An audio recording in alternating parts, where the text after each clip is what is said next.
Camilan renyah dan crunchy terbukti sukses bikin kita ketagihan dan mau lagi.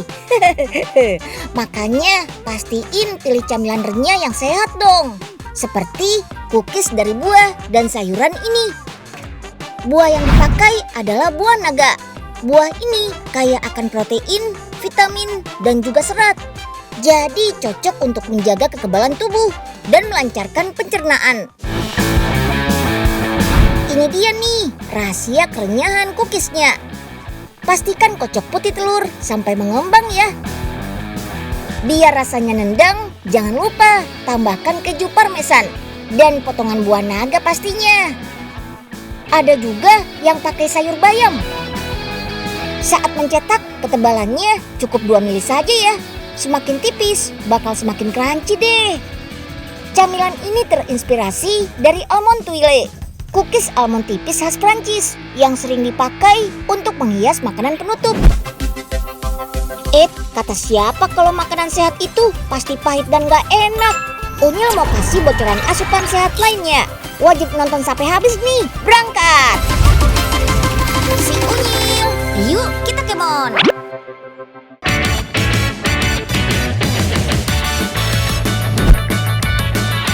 Pisang yang sudah matang biasanya gak bisa disimpan terlalu lama. Nah, biar gak terbuang sia-sia, pisang bisa juga diolah jadi sale pisang kayak gini nih. Kalau sudah dikeringkan, pisang yang diolah menjadi sale pun bisa lebih awet. Siap dijadikan kudapan bergizi deh. Sale pisang juga bisa loh diolah lagi. Misalnya jadi cookies kayak gini. Pertama, campurkan mentega, telur, garam, baking soda, dan emplex yang berguna sebagai bahan perenyah untuk kue kering. Terus tambahkan gula halus sedikit demi sedikit. Oke deh, campur semua bahannya ya. Sampai tekstur adonannya berubah menjadi seperti foam kayak gini. Ambil sedikit adonan, lalu beri tepung terigu. Uleni sampai adonannya kalis. Nah, kalau tekstur adonan sudah bisa dibentuk, tambahkan sale pisang sebagai isiannya. Gak semua jenis pisang bisa dijadikan sebagai sale pisang loh. Hanya pisang raja nangka, pisang tanduk, dan pisang kapas yang cocok dijadikan sale pisang. Oke deh, kita panggang selama 30 menit dengan oven bersuhu 150 derajat Celcius. Asik, pisangnya sudah matang tuh. Maksud Unyil, cookies pisangnya. Setelah itu, celupkan pada coklat rasa pisang.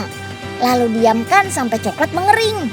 Terakhir, kita lukis pakai dark coklat biar tambah mirip kayak pisang. Ayo, teman-teman lebih suka makan buah pisangnya atau dijadikan cemilan unik kayak gini? Kalau Unyil sih suka dua-duanya. Cookies ini bisa juga menjadi alternatif buat yang gak suka pisang. Ya, siapa tahu kalau dibuat cemilan unik kayak gini malah jadi doyan pisang.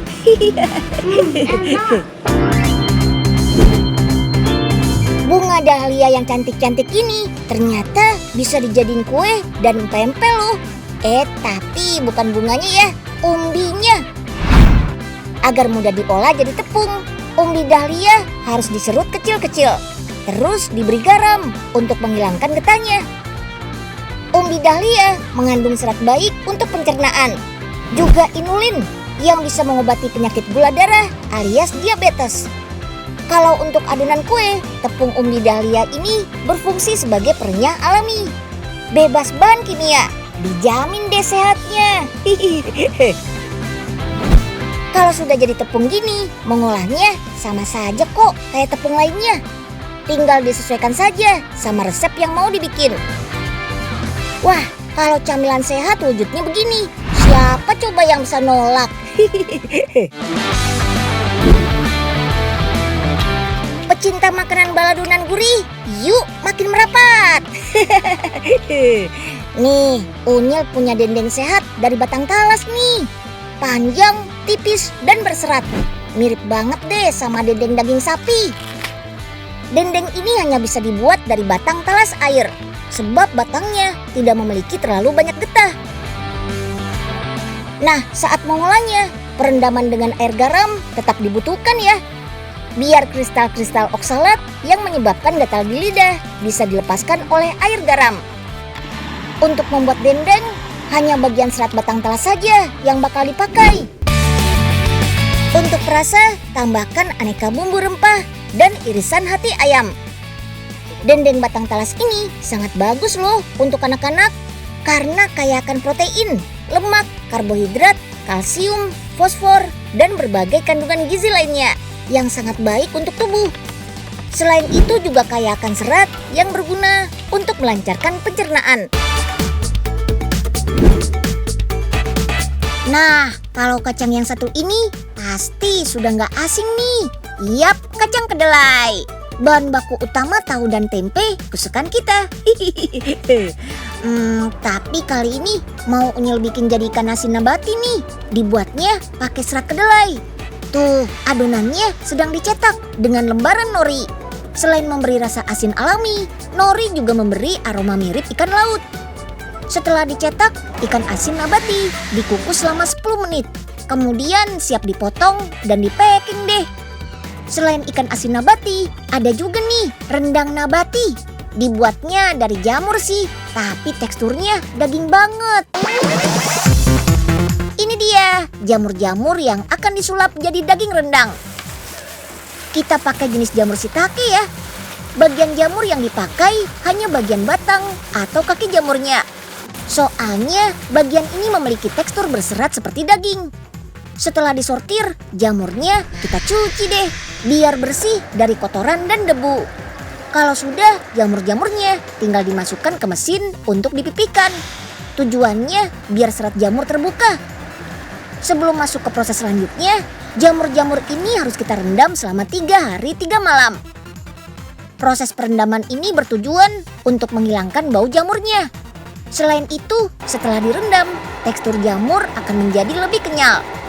Lanjut yuk. Jamur yang sudah direndam, kita giling pakai mesin penggiling ini. Lanjut, kita campurkan dengan bumbu-bumbu, biar rasanya makin mirip dengan daging. Sekarang waktunya kita cetak adonan jamur menjadi bentuk daging.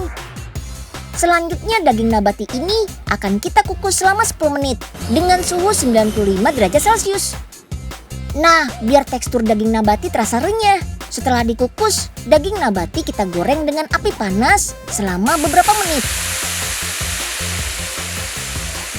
Baru deh, setelah itu bisa kita campurkan dengan bumbu rendangnya. Tekstur daging nabati ini lebih mudah menyerap bumbu ketimbang daging biasa.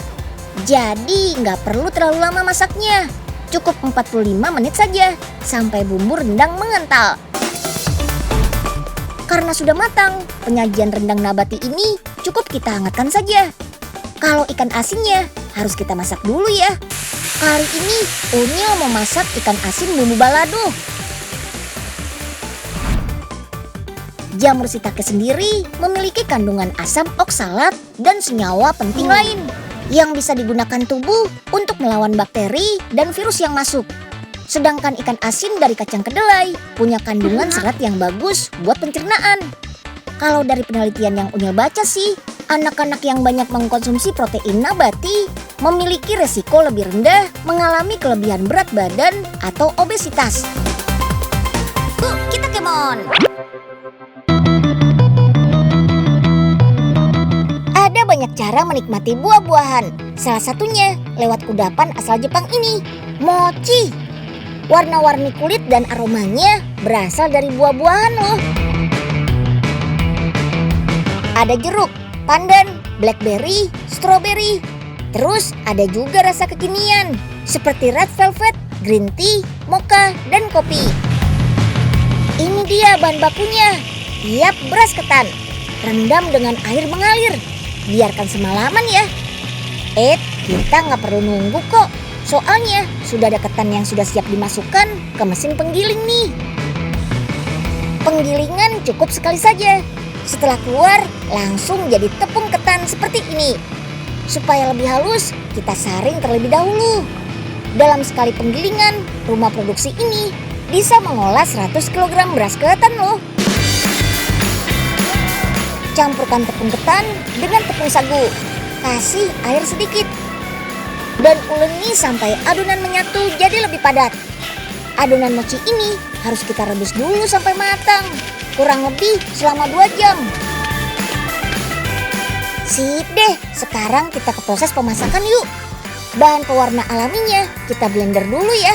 Ada cempedak nih, buah yang sering disamakan dengan nangka. Oh iya, keberadaan buah kan tergantung musim. Jadi sudah ada persediaan sari buah yang dibekukan, seperti blueberry dan durian. Campurkan sari buah dengan adonan mochi yang sudah direbus tadi. Proses pemasakan dengan api sedang ini menentukan tekstur kekenyalan mochinya.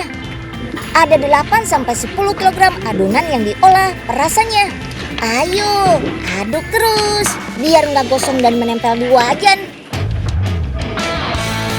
Kalau sudah setengah masak, kasih minyak dan gula ya. Setelah 30 menit pemasakan, teksturnya semakin kenyal dan lengket nih. Kita simpan adonan di lemari penyimpanan dan diamkan semalaman. Kita beralih ke isiannya yuk. Sama seperti mochi pada umumnya, pakai kacang tanah yang dipanggang dulu. Setelah dingin, baru deh digerus sampai terpisah dari kulitnya. Kacang ini dicampurkan gula supaya mudah dibentuk bulat. Untuk baluran luarnya ada tepung sagu dan wijen yang harus dipanaskan juga selama 30 menit. Oke deh, kita bentuk adonan mochi yang sudah didiamkan semalam yuk. Seperti biasa, dengan tangan yang terampil.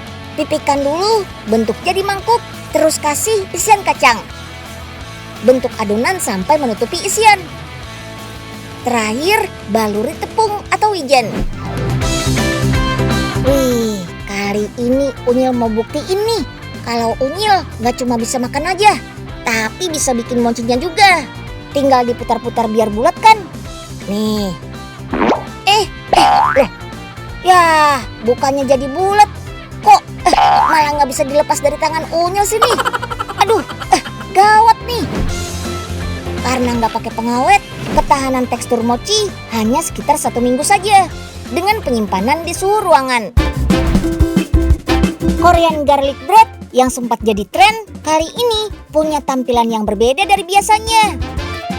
Lihat kan perbedaan yang original dan yang sudah glow up.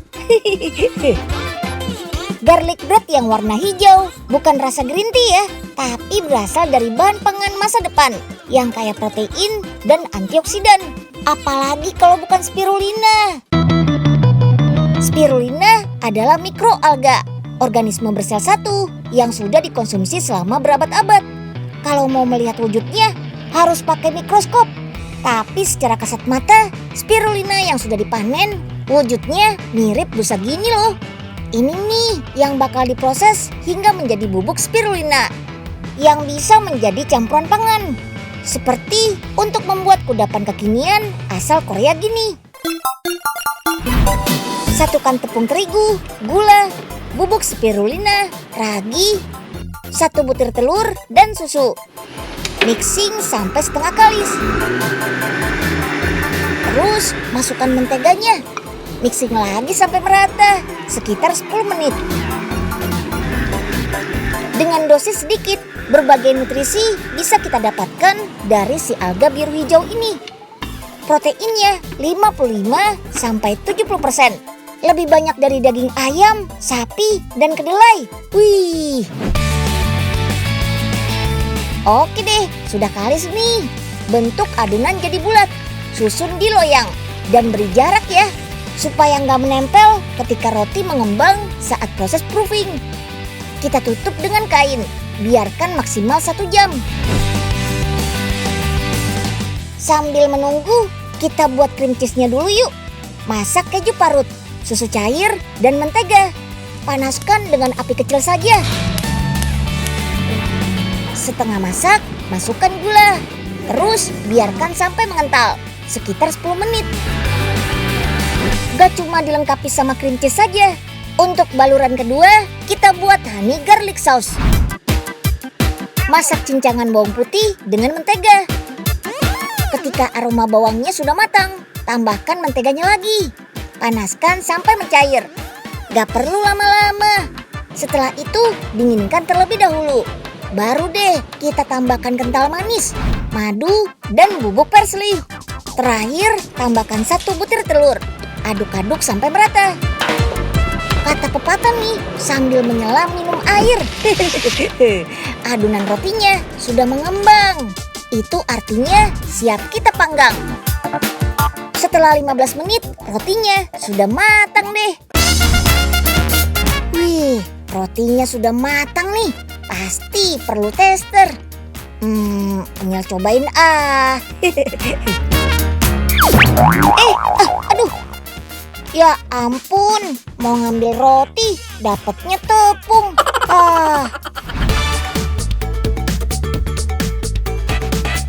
Oke, kita potong bagian atas rotinya jadi 6 bagian. Di sela-sela inilah yang kita isi dengan cream cheese-nya. Yang banyak ya kak, Unyil kan suka keju. Kalau isiannya sudah penuh, kita celupkan permukaannya dengan honey garlic sauce. Habis itu kita panggang lagi. Sebentar saja ya. Dan tada! Garlic bread spirulinanya sudah siap dicicip nih. Wah. Kata siapa camilan sehat itu nggak enak? Nih, ada cheesecake sehat yang dibuat pakai campuran tepung ashitaba. Tepung ashitabanya tinggal kita mix bersama whipped cream dan cream cheese-nya. Dipakai bikin boba drink kekinian juga bisa loh.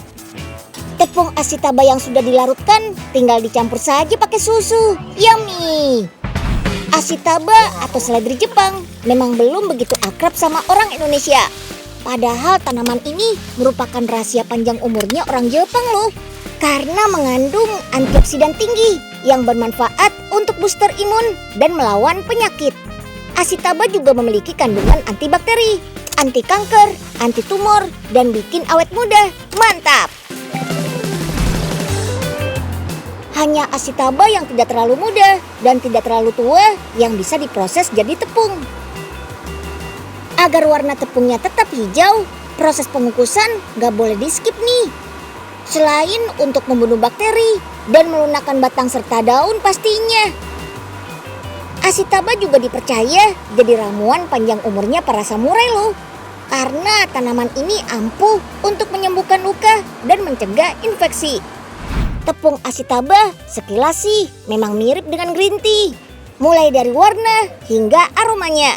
Tapi rasanya sedikit berbeda loh. Kalau green tea kan ada rasa sedikit pahit setelah mencicipinya. Tapi kalau ashitaba sama sekali nggak ada rasa pahitnya. Jadi nggak bakal mengubah cita rasa makanan deh. Enak. Yuk kita kemon.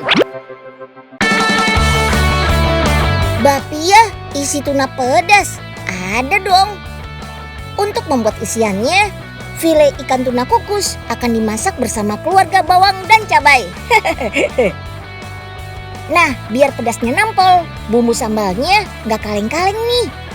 Pakai sambal khas Toraja yang dibuat dari cabai katokon, yang pedasnya 10 kali cabai biasa. Mantap kan? Sekarang waktunya membuat kulit bapia nih. Resepnya nggak ada yang berbeda sih dengan bapia biasanya. Oh iya, dulu bapia sempat menjadi camilan yang dihindari loh, karena makanan ini terkesan asing. Yap, meski lekat dengan kota Yogyakarta, bapia aslinya dibawa oleh orang Tiongkok. Dulu namanya taulokpia alias kue daging. Nah, sejak hubungan pribumi dan pendatang mulai akrab, resep bapia pun juga ikut berkembang deh. Isiannya pun mulai bervariasi. Salah satunya ya tuna pedas ini. Rasanya enak, paduan gizinya juga dahsyat. Ikan tuna merupakan sumber protein lengkap kayak vitamin B6, baik untuk jantung dan menjadi sumber mineral yang baik. Sementara mashed potato-nya mengandung karbohidrat, serat dan protein yang baik untuk kulit, diet, dan ampuh meredakan stres. Saat setengah matang, bapia tuna ini akan diberi topping saus, mayones, dan juga irisan cabai. Alamak, masih ada yang bilang nih, camilan sehat itu nggak ada yang enak. Wah, episode Healthylicious-nya kelar, terbitlah rasa lapar. Ayo ngaku, siapa yang ngiler? Langsung coba bikin di rumah ya, karena makanan sehat itu gak harus dibeli kok. Gak harus pakai bahan-bahan impor yang harganya mahal-mahal. Bisa banget kita buat sendiri dengan menggunakan bahan-bahan lokal yang fresh. Oke deh, Unyil pamit dulu.